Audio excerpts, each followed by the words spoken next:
오늘도 회개에 관한 주제로 말씀을 함께 나누려고 합니다. 회개라는 주제는 참 어렵고 무겁고 정말 목사로서도 정말 중요하게 설교를 해야 하지만 말하기 어려운 주제입니다. 근데 우리가 회개는 제대로 해야 합니다. 우리 회개는 꼭 해야 합니다. 그렇기 때문에 이 말씀을 가지고 함께 나눌 텐데요. 우리는 우리의 죄를 회개하고 예수를 믿은 그리스도인들이지요. 예수를 믿어서 구원을 받았지요. 이것을 믿으십니까?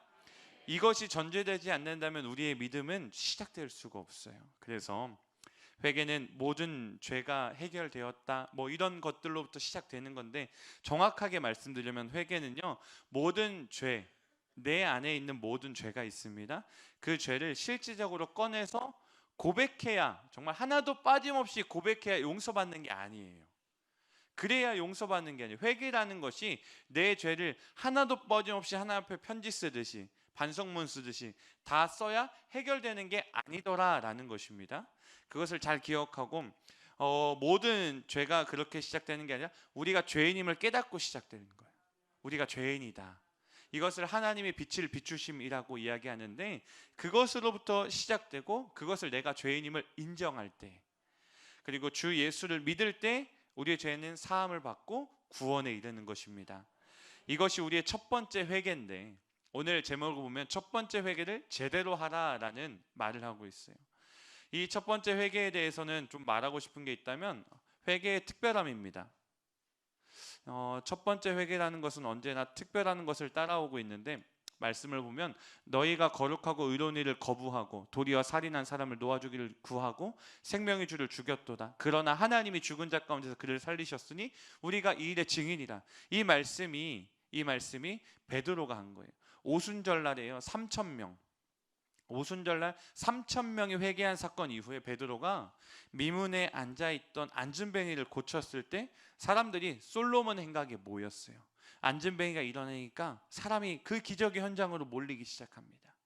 그랬을 때 베드로는 그들이 그리스도이신 예수를 부인했다, 죽음에 내어주었다, 하나님께서 그러나 그 예수님을 살리셨다라고 증거하는 거예요. 그리고 그 살리심에 우리가 이 일의 증인이다라고 베드로가 설교하고 있는 거예요. 이 말을 들은 사람들은요, 동요합니다. 며칠 전에 있었던 예루살렘의 백성들은 이 2장에서, 3장 말고 2장에서는요 어찌할꼬 라고 말하던 반응과 다르지 않았어요. 그러니까 사람들이 자신의 찔림을 당한 거죠. 그러고 나서 베드로가 어떻게 위로하는가, 말씀에 이렇게 볼 수 있습니다. 형제들아, 너희가 알지 못해서 그런 거니까 괜찮다라고 위로하는 거예요. 너희 관리들도 그러한 거야 라고 얘기하면서 구원을 이르는 복음을 선포하는데, 어떻게 선포하는 거 잘 보세요. 그러므로 너희가 회개하라, 돌이켜라, 너희 죄 없이함을 받아라 라고 얘기해요. 그렇게 하면 어떻게 되는가, 이것도 참 중요한 구절이에요. 죄 없이함을 받아라, 그러면 유쾌하게 되는 날이 주 앞으로부터 이를 것이다 라고 얘기해요. 유쾌하게 된대요. 유쾌하게. 이 구절이 너무 신기하지 않습니까? 유쾌하게 된다? 이 메시지는요, 예루살렘 거리에서 선포했던 메시지와 비슷해요. 사도행전 2장 38절에 나오는 말씀과 참 비슷합니다. 비교 구절로 한번 가지고 와봤어요. 잘 보세요. 2장 38절은 예루살렘에서, 이게 예루살렘이고요, 이게 지금 솔로몬 행각에서 하는 거예요. 그러면 두 개 보면 비슷해요. 너희가 회개해라, 너희가 회개하라, 비슷하죠? 그리고 각각 예수 그리스도의 이름으로 세례를 받아라, 이것이 죄 없이 함을 받아라, 이거 똑같다라는 거예요. 그리고 나서 그리하면 성령의 선물을 받으리니 라고 얘기하고, 3장에서는 유쾌하게 되는 날이라고 얘기한다라는 거예요. 참 비슷한 선포의 메시지인데 뒤에만 조금 달라요. 두 선포는 모두 회개하고 죄사함을 받아라, 이게 중요한 구절인데 그 이후에 벌어지는 상태만 다르게 표현되었다라는 거예요. 성령을 선물을 받으리니 라는 그 위치에 유쾌하게 되는 날이라는 표현이 들어왔다라는 거예요. 이런 상황을 만난다라는 것이죠. 이것을 개역 개정판과 개역 한글판이 조금 다르게 이야기하는데요, 개역 개정판에서는 새롭게 되는 날이라고 표현되고 개역 한글판은 유쾌하게 되는 날이라고 표현한다라는 거예요. 그래서 이 날을 여기에 쓰인 헬라어 단어가 있는데 이것이 아낙쉽식스 이렇게 표현하는데 이 의미가 어떤 것인가? 숨이 막힌 자가 다시 숨을 쉬게 되는 상태. 이것이 바로 새롭게 되는 날, 유쾌하게 되는 날, 그리고 성령의 선물이라고 표현될 수 있다라는 것이죠. 그래서 우리는 이 상태가 있는 존재가 되어야 된다라는 거예요. 하나님을 믿고 회개에 이뤘다면 이 숨이 막힌 자가 다시 숨을 쉬는 것 같은 상태로 진정한 쉼이 이루어지는 상태로, 즉 이것을 통합해서 평화가 온다라는 것을 증명하고 있다라는 거예요. 평화가 온다. 내가 스스로 얻는 것이 아니다라는 것도 조금 기억해야 돼요. 내가 스스로 얻는 것이 아니라요, 하나님께서 주시는 쉼이라는 거예요. 내가 만드는 쉼은요, 그냥 휴가 며칠 아니면 하루 그냥 일을 쉬는 거, 이러한 정말 날짜적이거나 육체적인 쉼을 이야기하겠지만, 하나님께서 허락하시는 그 쉼은요, 정말 유쾌하다라는 의미에서 나타날 수 있을 만큼 말로 표현할 수 없어요. 유쾌하다라는 것도 말로 그냥 말일 뿐이지 이 유쾌함을 어떻게 표현할 수 있겠어요? 근데 그 유쾌함이 진정한 쉼인데, 성령께서 우리 양심을요 깨끗하게, 그리고 새로운 마음을 주셔서 정결한 상태가 된다라는 것입니다. 하나님께서 우리를 상쾌하게, 유쾌하게, 뭐 이렇게 얘기하면 유쾌, 상쾌, 통쾌, 뭐 이런 말들이 있잖아요. 그렇게 성령께서 하신다. 얼마나 행복한 그날입니까? 그 날을요, 특별한 날, 유쾌하게 되는 날, 회개하는 날, 그 특별한 날을 우리가 잘 간직했으면 좋겠어요. 하나님께서 사도행전 3장 19절에 또 다른 말씀을 우리에게 보여주시는데요, 유쾌하게 되는 날이 주 앞으로부터라고 얘기해요. 그러니까 유쾌하게 되는 것은 우리가 하는 게 아니라는 거예요. 주님 앞으로부터 올 수 있다라는 거예요. 하나님으로부터는 유쾌한 날을 누리는 저와 여러분 되었으면 좋겠어요. 그래서 질적으로 전혀 다른 날, 우리가 말로 표현하는 그런 것만, 질적으로 전혀 다른 날이, 다른 세상이 우리에게 열리는 것이 바로 그러한 날이라는 거예요. 그러면 실제적인 순결, 정결에 의한 진정한 평화, 그리고 자유, 쉼, 그것으로 인해서 유쾌함을 경험한다라는 건데, 이것을 언제? 죄사함을 분명하게 깨달을 때. 할렐루야. 죄사함을 분명히 깨닫고 확신하게 될 때, 이런 회개는 이러한 경험이 동반된다라는 거예요.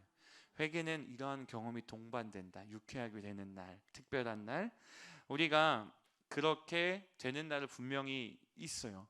우리가 예수 앞에서 예수를 믿었을 때, 하나님 앞에 처음 나왔을 때, 이것을 첫사랑이라고 표현하죠. 첫사랑의 기억이 있잖아요. 하나님, 저는 죄인입니다. 이 죄인을 구원하여 주시니 감사합니다. 다윗은 이렇게 표현해요. 내가 무엇이 간데, 내가 무엇이 간데 나를 이처럼 사랑합니까? 라고 고백하지 않습니까? 그런 날이 우리에게 있었잖아요. 그때 정말 눈물을 펑펑 쏟으면서 눈물, 콧물 쫙 빼면서 얼마나 자유했어요.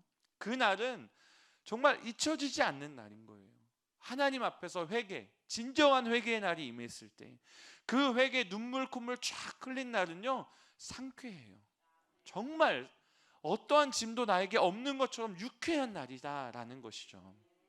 그러면 그 회개의 날, 그 과정을 조금 설명하고 싶어요. 근데 온전한 회개의 과정이라고 설명을 붙여서 조금 죄송하지만, 그 사도행전의 말씀을 통하여서 회개의 과정을 정확하게 보면 좋겠다라는 마음에서 한번 준비해 보았습니다. 정확하게 회개의 과정을 우리가 놀라운 경험이라고, 아까는 개역 계절과 개역 한글을 통해서 새롭게 되는 날로도 표현되고 유쾌하게 되는 날로도 표현된다라고 얘기하는데, 이것은 온전한 회개가 동반되었을 때 시작되는 것이고, 그리고 입으로, 우리가 입으로 시인하는 거예요.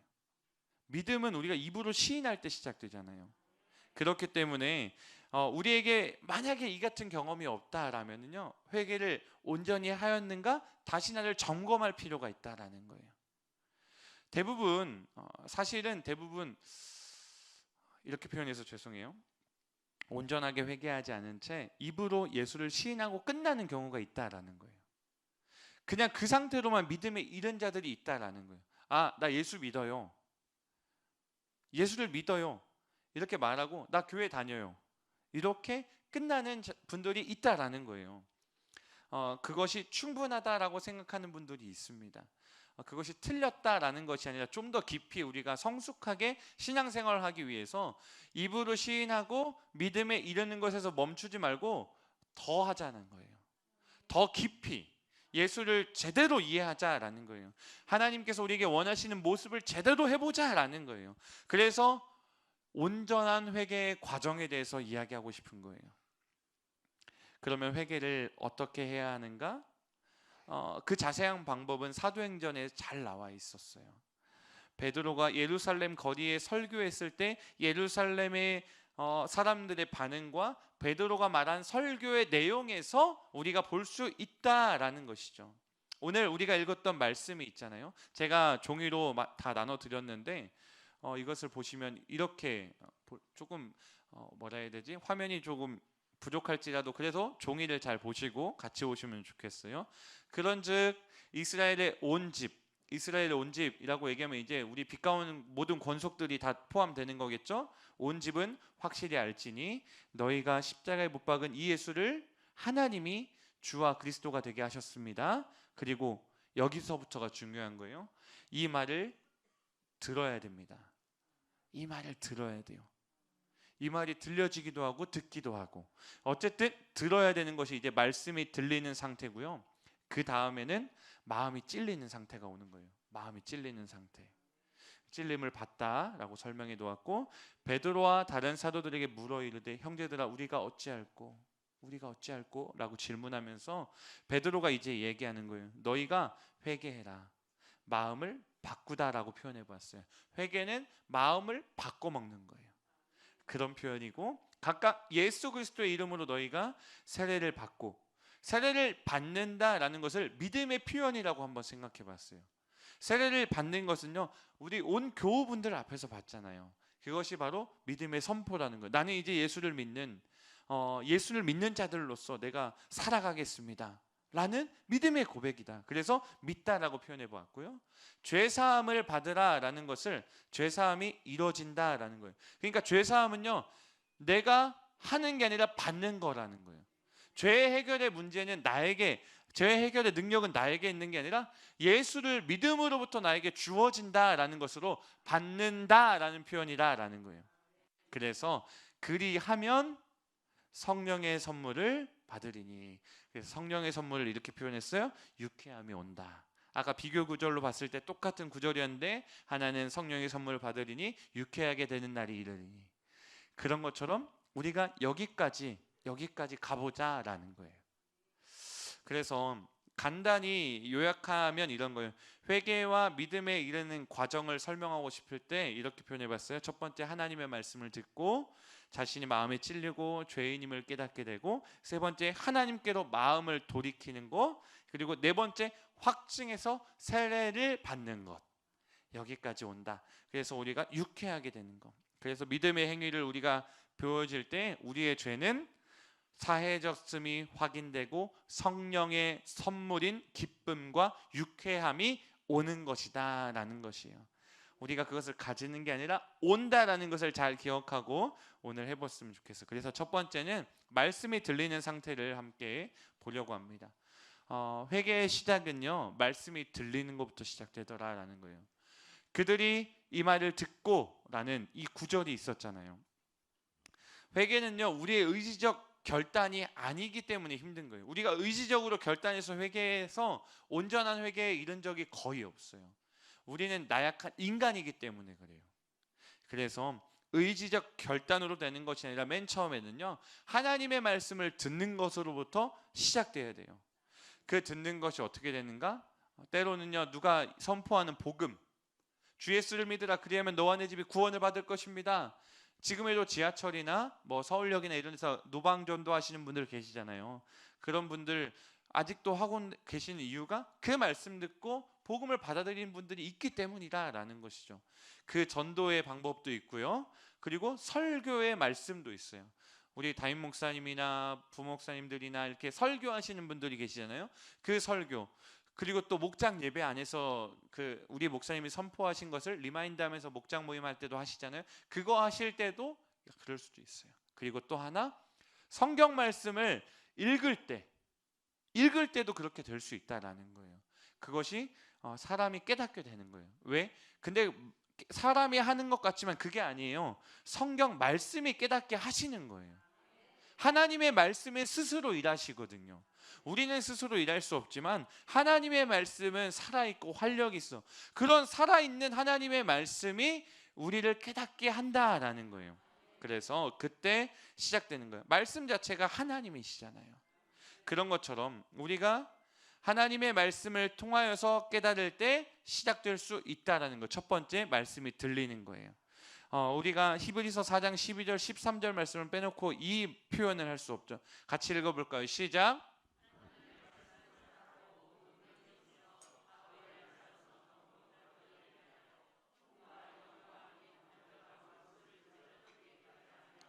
또 마음의 생각과 뜻을 감찰하나니 지으신 것이 하나라도 그 앞에 나타나지 않음이 없고 오직 만물이 우리를 상관하시는 자의 눈앞에 벌거벗은 것 같이 드러나느니라.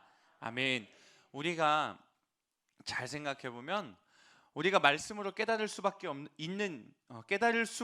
이유가 뭐냐면 그 앞에 나타나지 않은 것이 없고 우리를 상관하지 않은 자의 눈앞에 벌거벗은 것 같이 드러난다라는 거예요. 우리의 모든 것이 말씀 앞에 드러날 수밖에 없어요. 하나님은 말씀으로 창조하셨고 우리를 말씀으로 운행하시기 때문에 말씀 아니고는 설명이 안 된다라는 거예요. 왜? 하나님의 말씀은 살았어요. 살아있다라는 거예요. 운동력이 있다라는 거예요. 그렇기 때문에 이렇게 될 수 있다라는 것이죠. 그래서 제대로 하나님의 말씀이 들리는 순간 이 말씀이 우리를 날카롭게 쪼개고 흔들어 모든 것을 드러낸다라는 거예요. 그렇게 되면 어떤 이들은요 이렇게 말할 수 있어요. 왜 말씀을 듣는데 이 같은 역사가 일어나지 않습니까? 라고 질문할 수 있다라는 것이죠. 왜 이 같은 역사가 나에게는 일어나지 않습니까? 왜 나에게는 일어나지 않습니까? 결정적인 이유 이렇게 말씀드려서 죄송해요. 제대로 말씀을 안 들어서 그래요. 제대로 안 들어서 그래요. 이 말을 듣고라고 성경 속에서 표현된 헬라어는 아쿠산테스라는 뜻인데 듣는다와 깨닫다가 같이 표현되는 단어예요. 그러니까 듣고 깨닫는 게 같이 일하게 된다라는 거예요. 듣는 거 하나만 되지 않더라라는 거예요. 그래서 듣고 깨닫게가 함께 될 때 이렇게 되는 거고, 이 아쿠산테스는 아쿠오의 능동태예요. 능동적으로, 그러니까 자발적으로 집중하여 들었다라는 게 필요하다는 거예요. 자발적으로 들어야 돼요. 하나님의 말씀을 자발적으로 읽어야 돼요. 하나님의 말씀을 자발적으로 읽고 계십니까? 듣고 계십니까? 이 행위가 우리에게 분명히 필요하다라는 거예요. 그래서 능동적인 듣기. 첫 번째, 온전한 말씀이 들린다. 첫 번째로서 온전한 회개의 첫 번째로 말씀. 그거의 질문은 무엇인가? 그렇다면 나는 말씀을 통해 나의 죄를 깨닫는 경험을 했는가가 첫 번째 주제에서의 질문입니다. 그러면 두 번째는요, 찔림을 받는 거예요. 말씀을 들었다면 찔림을 받는 건데, 말씀을 읽고 들을 때에 죄가 드러나는 경험이라고 표현했어요. 능동적으로 말씀을 읽고 들을 때에 죄가 드러나는 것을 경험합니다. 갑자기 경험을 한다는 거예요. 그때 사도행전의 기록처럼 마음이 찔려요. 우리에게 하나님께서 허락하신 선한 양심이 있어서 찔린다라는 거예요. 그 찔려라는 것은 성령께서 역사하시는 거예요. 우리가 찔림을 받는 거라는 거예요. 그 마음에 찔려라고 번역된 것도요, 심하게 찌르다라는 뜻이 담겨져 있는 헬라어예요. 심하게 찌르다. 그러니까 찔렸다는 것은 내가 찔른 거예요? 찔림을 받은 거예요? 그럼 누가 찔른 거예요? 성령님께서 말씀으로 찌르는, 빨리 깨달아, 빨리 안 깨달으면 아프게 깨닫더라고요. 그러니까 빨리 깨달아야 되는 거예요. 얼마나 은혜롭습니까? 우리는 지금 깨닫은 자들이잖아요. 그것이 우리에게 있는 거예요. 그것을 다시 번역하면 이렇게 얘기할 수 있어요. 그들의 마음을 성령께서 예리하고 강력하게 찔렀다라는 거예요. 내가 마음에 찔렸지만 성령님께서 그것을 찌르셨다라는 것을 기억해야 됩니다. 그러면 우리가 사도행전 2장 37절을요 이렇게 번역해 보았어요. 같이 읽어봅시다. 시작. 그들이 능동적으로, 그러니까 자발적으로 집중하여 사도들의 말을 들을 때 그들의 마음을 성령께서 예리하고 강력하게 찔렀다. 그 순간 자발적으로 그 찔림 때문에 베드로와 다른 물었다. 우리가 어찌해야 합니까? 이 말씀에서 알 수 있듯이 자발적으로 그리고 능동적으로 말씀을 듣는 것 그리고 읽는 것은 매우 중요합니다. 그때 성령이 개입하시는 틈이 열리기 때문이에요. 그 행위 자체가 자신을 무장해제한다. 나를 무장해제한다라는 것을 깨달아야 돼요. 성령의 개입을 요청하는 것이다라는 것을 깨달아야 된다라는 것입니다. 그래서 이렇게 할 때에 우리가 잠깐 착각하는 게 있다면 이게 회개의 끝인가 착각한다라는 거예요. 근데 이게 회개의 끝이 아니에요. 아직 죄사함이 이루어지지 않았음을 놓치지 않아야 돼요. 죄사함의 문제. 우리가 듣고 성령이 역사하여 스스로 후회한다고 해서 죄사함이 이루어진 게 아니더라라는 거예요. 그러면 우리가 아직까지 능동적으로 들은 것도 아니고 성령이 우리 심장을 찔러 어찌할꼬라는 외치는 순간이 없었다면 다시 점검해 보자라는 거예요. 혹시나 이 말씀을 우리가 이 설교를 같이 나누고 있는 분들 중에서 이 과정이 없었다라면 다시 한번 점검해 봐서 내가 하나님의 말씀 제대로 들어보자. 하나님의 말씀을 제대로 들어서 하나님께서 나에게 찌르는 성령이 무엇인가 깨달아보자. 그런 자세가 필요하다라는 거예요. 분명히 성경 말씀은 스스로 일하시기 때문에 그 시기를 혹시나 없으셨던 분들에게 주어주실 줄로 믿습니다. 온전히 말씀 듣기만 하면 되는데 가능합니다. 이제 자세를 고쳐잡고 성경 말씀을 듣기도 하고 읽기도 하는 그 자세로 한번 갔으면 좋겠어요. 엠마오로 가는 두 제자가 주님인 줄 모르고 대화하고 걸어갔었을 때에 나중에 예수님인 줄 알고 되었을 때 그들이 이런 대화를 하면서 이런 고백을 했어요. 누가복음 24장 32절의 말씀인데요. 주여. 네, 같이 읽어볼까요? 시작. 길에서 우리에게 말씀하시고 우리에게 성경을 풀어주실 때에 우리 속에서 마음이 뜨겁지 아니하더냐라고 서로 질문하는 거예요. 예수님인 줄 모르고 대화하고 갔는데 풀어주셨어요. 듣는데 마음이 갑자기 뜨거워지는 거예요. 이런 경험을 하기도 하죠.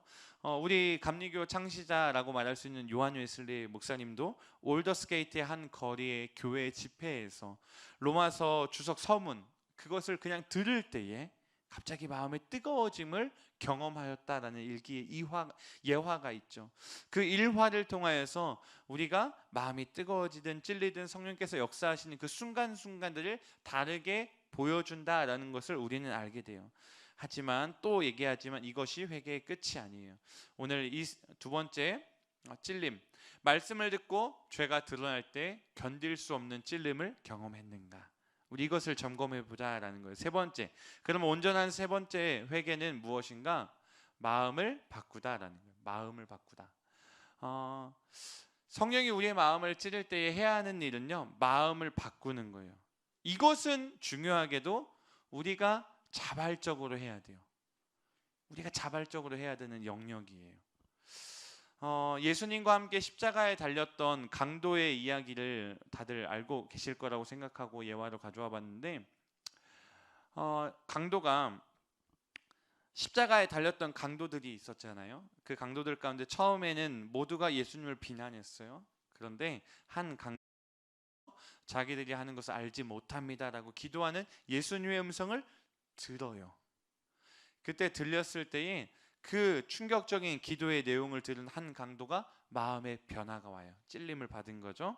주님의 말씀에 그의 마음을 찌르자 그때 그가 이렇게 고백했어요. 하나는 그 사람을 꾸짖어 이르되 내가 동일한 정죄를 받고서도 하나님을 두려워하지 아니하느냐? 우리는 우리가 행한 일에 상당한 보응을 받는 것이지만 이에 당연하지만 이 사람이 행한 것은 옳지 않은 것이 없다라고 다른 강도를 혼낸다라는 거예요. 그곳에는 주님의 말씀을 들은 사람이 강도만이었을까요? 아니더라라는 거. 로마의 병사들도 있었을 거고 구경하는 구경꾼들도 있었을 겁니다. 근데 이렇게 마음이 찔림이 있던 사람은 강도였다라는 거예요. 옆에 있었던 강도만 찔림을 받고 마음을 바꿔 버리더라라는 거예요. 말씀을 듣고 깨달음에 이른 것으로 멈춘 것이 아니라 마음을 바꾸기까지 한 것이 강도의 행위였다라는 거예요. 그래서 그 강도는 입을 조심스럽게 열지요. 하지만 태연하게 자신을 용서해 달라고 말할 수는 없었던 것 같아요. 그래서 이렇게 말을 꺼내죠. 예수여, 당신의 나라에 임하실 때에 나를 기억하소서라고 이야기합니다. 강도가 이렇게 얘기한 것도 큰 용기였을 거예요. 근데 이 작은 한마디의 용기가 우리에게 필요하다라는 거예요. 마음을 바꾸고 행동하는 거. 그게 우리에게 필요하다라는 거예요. 뉘앙스로 보면요, 나라가 임하실 때 혹은 자신이 생각나거든 기억해달라는 겸손의 요청인 것 같아요. 그런데 그가 주님의 말씀을 듣고 그의 마음에 진심으로 찔림을 경험했다라기, 그것의 증거로서 이 말이 나온 거예요. 찔림을 경험했기 때문에 이 말이 나온다라는 것이죠. 이처럼 듣고 찔림을 경험하셨다면 적극적으로 시인하는 것이 필요합니다. 적극적인 자세. 사람들은 대부분 소극적이에요. 인정합니다. 아무리 적극적인 사람도 자신의 죄 앞에서나 믿음의 행위 앞에서는 많이들 소극적이시더라라는 거예요. 근데 이렇게 마음을 바꾸며 돌아서는 자세에서는 우리가 조금 더 적극적으로, 신앙의 행위에서는 조금 더 적극적으로 했으면 좋겠어요.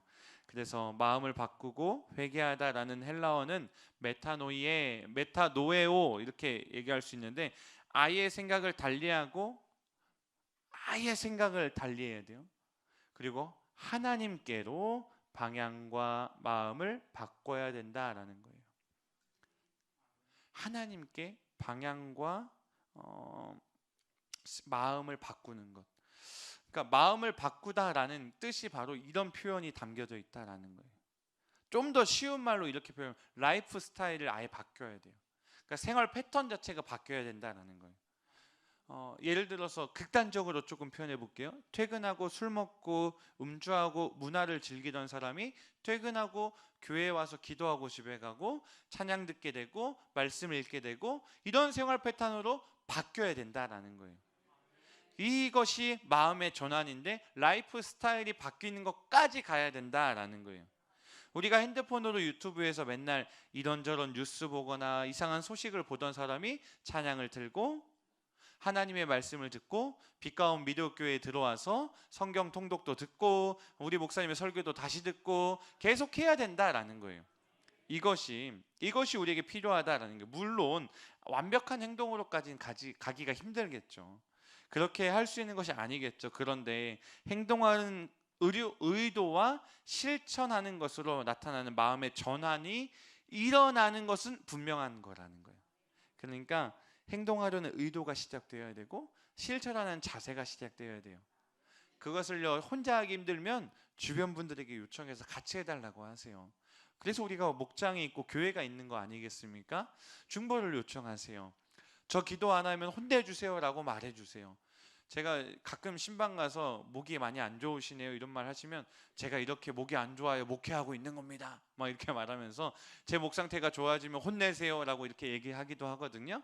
그렇게 웃으면서라도 서로 기도할 수 있게 독려해 달라고 얘기하고, 기도할 수 있는 자리로 초청해 달라고, 내가 기도하지 않는 것 같으면 조금 혼내 달라고 얘기할 수 있어야 된다는 거예요. 그래서 서로가 마음의 전환이 일어날 수 있도록 권면했으면 좋겠고, 이번 파트에서 질문은 다르게 살기로 결정하고 행동하려 했는가라고 질문하는 것입니다.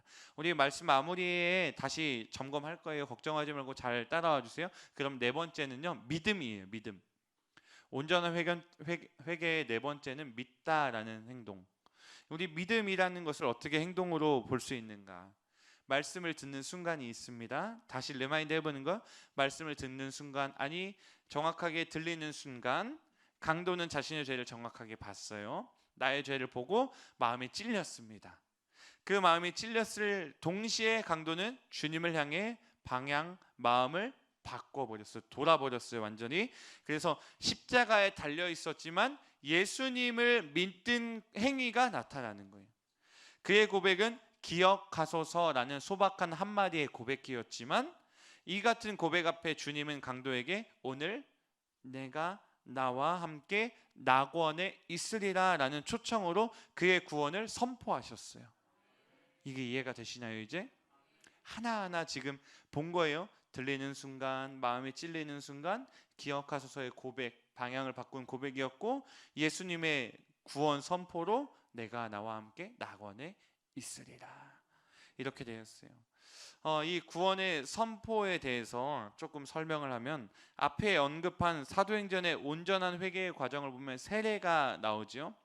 사실 세례는 우리가 믿음으로 옛사람을 장사 지내는, 옛사람의 죽음을 의미하는 거예요.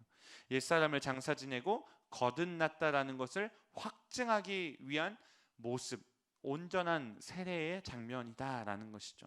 그래서 베드로는 예루살렘에서 어찌할꼬라는 것이 그들에게 예수님의 이름으로 세례를 받으라라고 이야기했어요.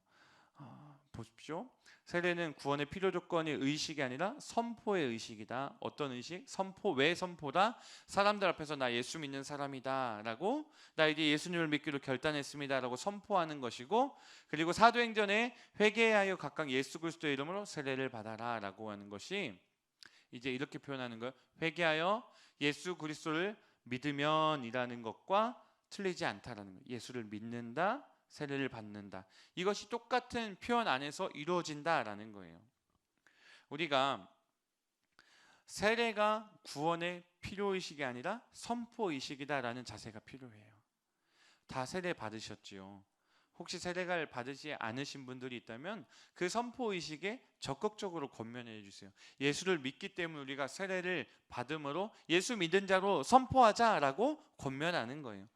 그래서 예수를 믿는 행위에 함께하는 모습이 증거대로, 그래서 세례 날은 정확하게 기억되게 하죠. 세례 증서에 몇 날 며칠에 세례를 누구에게 어떤 목사님에게 받았습니다라고 써 있잖아요. 저도 써 있어요. 저도 중학교 2학년 때에 세례를 받았는데 저희 어머니는 저에게 유아 세례를 안 주셨어요. 그래서 어렸을 때에 청소년 시기 때 내 스스로 세례를 받겠다 결정했을 때 받게 하셨어요. 그래서 세례를 그렇게 받았었는데 그때 당시에 저희 교회 담임 목사님이셨던 분이 저에게 세례를 주신 사진이 아직도 있습니다. 너무 귀하더라고요. 그래서 세례 증서는 참 은혜로운 순간이게 잘 가지고 있으면 좋겠다라는 생각이 있어요. 그래서 그 믿음의 선포에 함께하는 그 즐거운 행위, 행복한 시간에 함께 했으면 좋겠습니다. 그래서 이처럼 회개가 모든 죄에서 돌이켜 마음을 돌이킨다라는 것이라면, 이제 마음을 바꾸고 주님께 방향을 향하는 것이라면, 믿음은 실제적으로 입으로 시인하고 행동한다라는 이 단계를 조금 이해하셨으면 좋겠어요. 그래서 로마서 10장 10절 우리가 잘 아는 말씀이죠. 같이 읽어볼까요? 시작. 사람이 마음으로 믿어 의에 이르고 입으로 시인하여 구원에 이르느니라. 아멘. 그럼 이번 네 번째 파트에서는 이렇게 질문해 볼게요. 나를 부인하고 주님을 의존하는 믿음의 고백을 하였는가? 세례를 받았는가? 라고 질문하는 거예요. 그럼 다섯 번째는요, 죄사함이 이루어지는 거예요. 죄사함이 이루어지는 그 속에서도 또 강도 이야기를 볼게요. 첫 번째, 죄를 시인했어요. 주님을 믿었어요. 구원은 바로 주님은 바로 구원을 선포하여 주셨어요. 근데 강도가 한 일이 아무것도 없다라는 것을 잘 보셔야 돼요. 그의 시인은 조금 부끄러웠어요. 그의 믿음은 죄송함이었어요. 그래서 기억하소서라고 소심하게 이야기했어요. 더욱이 십자가에 달려 있었기 때문에 그렇겠죠. 할 수 있는 것이 없었겠죠. 근데 정확한 믿음의 표현이었어요. 그래서 구원의 모습을 볼 때 그의 행위 때문에 구원받은 것이 아니라 믿음의 결과로 구원받았다라는 거예요. 믿음의 결과로 구원받은 거고, 내가 낙원에 있으리라 라고 이렇게 얘기하면서 주님은 정확하게 그를 천국으로 초대하여 주셨어요. 자격이 생긴 거예요. 천국 초대권을 받았어요. 구원 열차에 탑승한 것이죠. 그러면 이 놀라운 기적이 바로 믿음의 기적입니다. 어떻게 이런 일이 일어날 수 있어요? 바울은 이 놀라운 신비를 예수 그리스도를 믿음으로 우리가 그리스도와 연합한다라고 표현했어요. 갈라디아서 2장 20절 우리가 잘 아는 말씀이죠. 내가 그리스도와 함께 십자가에 못 박혔나니 그런즉 이제는 내가 사는 것이 아니요 오직 내 안에 그리스도께서 사시는 것이다 라고 고백했죠. 내가 사는 것이 아닌 것, 그것이 주님과 연합하는 길이다 라는 거예요. 그럼 이렇게 질문해 볼게요. 오늘 밤 죽는다고 해도 천국에 들어갈 확신이 있습니까? 할렐루야, 할렐루야. 어떤 전우사님은 이 얘기를 좀 하다 보니까 오늘 죽고 싶습니다 그러더라고요. 난 천국 갈 수 있어요 막 이러시더라고요. 그래서 와, 대단한 믿음이십니다 그렇게 얘기했었는데, 우리 모두 다 천국에서 만날 것 같아서 얼마나 행복한지 모릅니다. 그러면 그 다음에 6번째가 있는데 바로 유쾌함이 오는 장면이죠. 유쾌함이 온다. 유쾌하는 날이 주 앞으로부터 이를 것이다. 이 말씀을 보면 주님의 선포는 강도에게 놀라운 평화를 가져다 주었을 거예요. 그 평화를 이 본문에서는 유쾌하게 되는 날이라고 얘기했을 텐데, 성경에 기록은 없지만 강도는 구원의 확신을 경험했을 거라고 확신합니다. 베드로가 말한 것처럼 회개가 온전히 이루어졌을 때 임하는 성령의 선물이 바로 그 확신, 평화, 유쾌함이기 때문이에요. 그동안 강도를 묶어놓고 있던 모든 죄의 문제는 해결함 받았고, 그로 인해 누르고 있던 굴레 같은 것이 다 풀어졌던, 유쾌하게 되는 이라고 아까 설명했었죠. 아납식스, 그 뜻, 꽉 막혔던 숨이 뻥 뚫리는 그 일이 이루어졌다라는 거예요. 마치 오랫동안 체한 것 같이, 체한 것 같을 때가 있잖아요. 체를 하면 꽉 막혀서 속이 너무 답답하시죠. 그것이 풀린 거라는 거예요. 우리가 체했을 때 먹는 그런 약 광고에서 이런 장면 우리가 많이 보셨죠? 그런 평화. 이 사람은 이 사진 하나, 이 장면 하나 때문에 뉴스에도 나가고 뭐도 나가고 뭐 많이 나가시더라고요. 그런 모습이 있을 수 있다라는 거예요. 완전한 평화, 유쾌함의 경험이 죄사함의 증거다라는 것. 구원을 확증하는 현상이다라는 것. 내가 의도적으로 갖는 것이 아니라 성령의 임재로 주어진다라는 것. 잘 기억해야 된다는 거예요. 막혔던 것이 뚫리는 것 같은 유쾌함을 경험하셨습니까? 아까 그 사진과 같은 그 모습을 경험하셨죠? 온전한 회개를 하였는가 오늘 점검하면서 많은 것을 봤는데요. 이것을 종이에 다 있으세요? 한번 체크해 보셨으면 좋겠어요. 지금 하지 마세요. 옆 사람 보면 안 되니까. 집에 가셔서 하나하나 체크해 보시면서 나에게 이런 일이 있었는가? 제대로 된 믿음 회개 역사가 있었다라는 것을 우리의 삶을 통하여 잘 점검해 봤으면 좋겠어요. 죄에 대해서 자유와 유쾌한 자유를 경험하였는가라고 생각했을 때 우리가 그것을 잘 점검해야 되는 건 중요한 것 같습니다. 그래서 오순절 역사 이후에 형제가 우리가 어찌할꼬라는 그 질문, 이것도 계속 오늘 반복하고 있는데, 초대교회는 이 회개로부터 시작되었어요. 이 회개, 초대교회의 시작이 바로 이 회개하고 예수를 믿음으로 구원받는 이 말씀이었죠. 근데 잘 생각해 보세요. 죄를 품은 채의 구원이라는 거예요. 잘 생각해요. 여전히 우리는 죄를 품은 채로 구원을 받은 존재들이에요. 무슨 뜻이냐? 죄가 내 안에, 내 기억에 남아있다라는 거예요. 남아있어요. 주님이 그 대속하심으로 죄가 다 해결되었을 뿐이에요. 죄는 우리의 기억 속에 있고 우리를 괴롭힐 수 있다라는 것을 말씀드리는 거예요. 그렇지만 그 죄는 예수 그리스도의 피값으로 해결되었습니다. 이것을 기억하셔야 돼요. 더 이상 반복할 필요가 없어요. 그 죄속함의 사건은 딱 한 번이면 된다라는 거예요. 히브리서에 이 말씀이 있는데, 오직 그리스도는 죄를 위하여 한 영원한 제사를 드리셨어요. 14절에 보면 그가 거룩하게 된 자를 한 번의 제사로 영원히 온전하게 하셨다라는 거예요. 단 한 번의 제사로 죄를 위하여 영원한 제사예요. 영원한 제사. 한 번의 제사는 영원한 제사로 끝났다라는 거예요.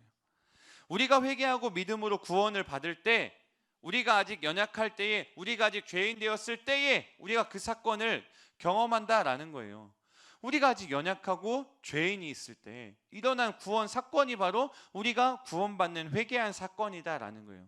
우리가 지은 죄를 세세하게 회개한, 우리가 처음에 시작할 때 말씀드렸죠. 하나하나 반성문 듯이 저 이거 잘못했고 저거 잘못했어요 라고 말하면서 구원받은 게 아니다라는 거예요. 우리의 모든 죄를 아무 조건 없이, 할렐루야, 아무 조건 없이 대신 지시고 죽으신 것, 그것이 바로 우리에게 대속의 제사, 한 번 믿을 때 하나님의 은혜로 이루어진 것이다 라는 것이고, 그래서 바울은 이것을 하나님의 선물이라고 표현하였죠. 하나님의 선물이 우리에게 있습니다. 이상하게 들리실지 모르지만 죄는 문제가 아닙니다. 우리 안에 있는 이 죄는 이미 해결되었기 때문에 아무런 문제가 없습니다. 죄가 우리의 구원을 방해할 수 없습니다. 선포합시다. 죄가 우리를 방해할 수 없습니다. 죄가 우리를 방해할 수 없습니다. 우리는 예수를 믿기 때문입니다. 예수님이 해결하여 주셨습니다. 예수님이 세상의 심판자이십니다. 이렇게 우리가 고백하며 살아갔으면 좋겠어요. 우리에게 필요한 것은 예수를 믿는 것이고 예수님께 마음을 돌리는 거예요. 우리의 시선을 하나님께로 돌리고 방향성의 문제입니다. 회심에 대해서 어떠한 신학자가 이렇게 얘기했어요. 회심이란 자신만을 바라보던 눈을 돌려서 하나님을 바라보는 단순한 일입니다. 왜 그런가? 우리가 해야 하는 것은 죄를 바라보지 말고 하나님만을 바라보라라는 거예요. 하나님은 다 잊으셨어요. 하나님은 예수 그리스도, 사랑하시는 그 독생자 예수를 이 땅에 보내시면서 다 잊으셨다라고 얘기하시거든요. 에스겔서 18장 21절 22절에 이런 말씀이 있어요. 그러나 악인이 만일 그 행한 모든 죄에서 돌이켜 떠나 내 모든 율례를 지키고 법과 의를 행하면 정녕 살고 죽지 아니할 것이다. 내 범죄한 것이 하나도 기억됨이 되지 아니하리니 그 행한 의로 인하여 살리라. 할렐루야. 그 범죄한 것이 하나도 기억되지 않는다라고 하나님은 분명히 에스겔에게 말씀하여 주고 계세요. 그래서 그 행한 의로 이제 돌이켜서 죄에서 돌이켜 떠났다면, 율례를 지켰다면 하나님이 기억하지 않는다라고 말씀하여 주세요. 우리가 오랫동안 죄 가운데 빠져 있었죠. 그런 사람 있었죠. 그랬을 때에 우리가 이제 해야 되는 것은 하나님께 돌려서 하나님을 바라보는 것인 줄 믿습니다. 이 시간 찬송가 284장 부르시고 오늘 함께 나누었던 말씀들 기억하시면서 함께 찬양하도록, 그리고 기도하도록 하겠습니다. 찬송가 284장, 오랫동안 모두 죄 가운데 빠져, 우리가 다시 한번 결단하면서 찬양하는 시간 가졌으면 좋겠습니다. 안 나와요? 네, 박수 치며 찬양합시다.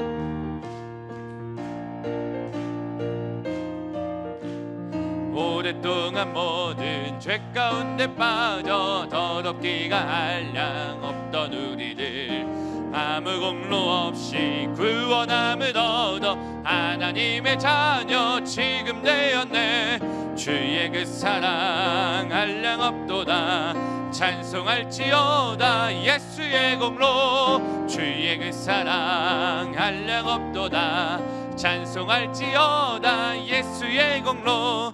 주의 보혈로서 정결하게 씻겨 죄악에서 떠난 몸이 되었고 세상 근심 그름 간 곳 없어지니 하나님의 빛이 영화롭도다. 주의 그 사랑 한량 없도다.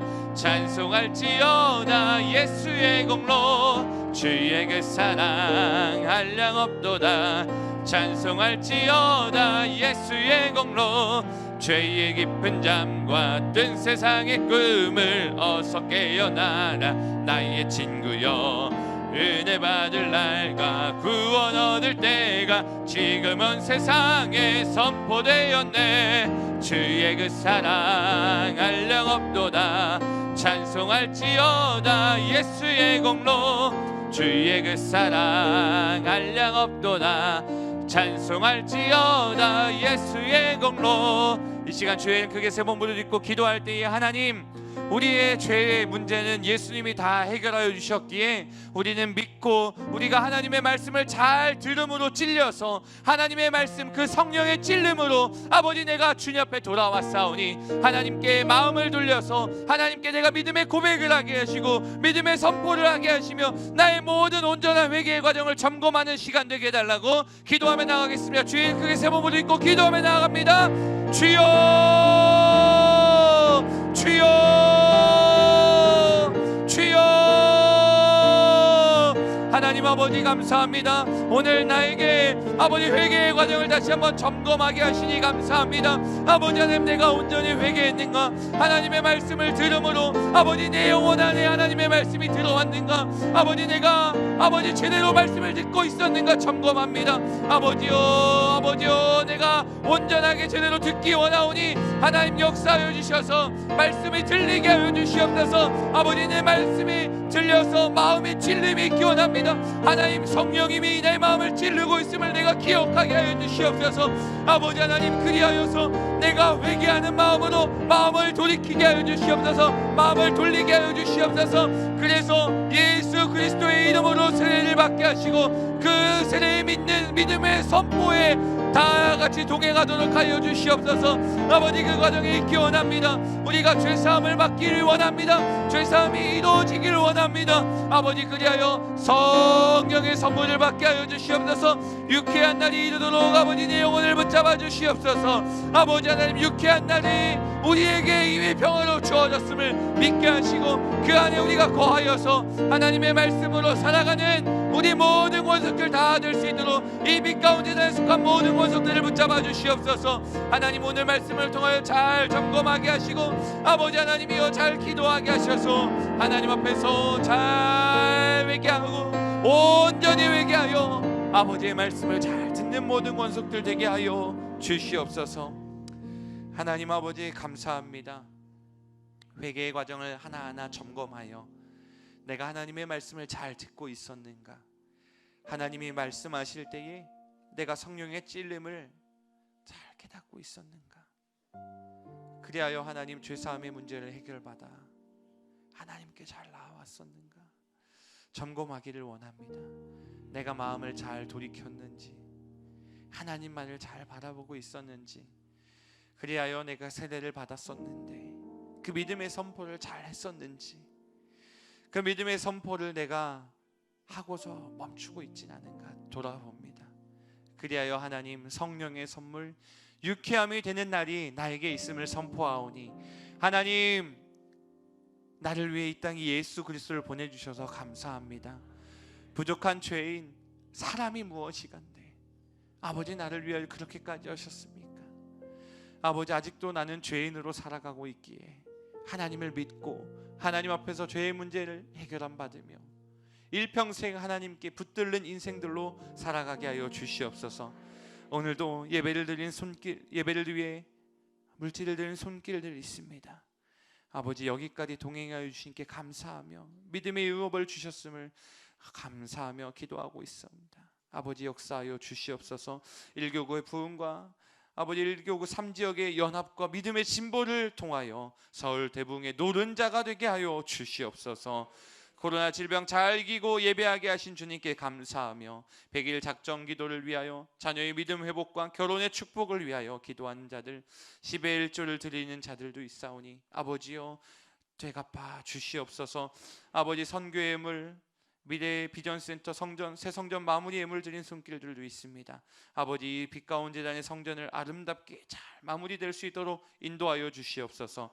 아버지 하나님 귀한 아들을 위하여서, 자녀를 위하여서, 친정오빠 가정을 위하여서, 남편을 위하여서 1,000번 예물 드린 손길들, 날마다 회개하며 은혜를 구하며 손길들, 아버지 시댁의 식구들을 위하여, 외삼촌네를 위하여, 모든 영혼들을 위해 기도하는 손길들, 다임 목사님을 위하여서 기도하는 손길들, 아버지 우크라이나 전쟁 가운데 있는 고통 가운데 있는 자들을 위해서 아버지 기도하고 있사오니 아버지여 붙잡아 주시고 축복하여 주시옵소서. 아버지 하나님 부흥성의 감사의 마무리 헌금도 드려지오니 아버지께서 가정의 대적의 원수를 질그릇같이 부서졌음을 선포하는 이 영혼의 기도 가운데 응답하여 주시옵소서. 이제는 우리 주 예수 그리스도의 은혜와 아버지 하나님의 그 크신 사랑과 성령님의 함께하심과 임재하심이 오늘 이 시간 다시 말씀 앞에 회개의 과정을 돌아보고 단순하게 하나님만을 바라보겠다라고 결단하는 모든 빛 가운데 권속들 위에 함께 하시기를 간절히 축원하옵나이다. 아멘.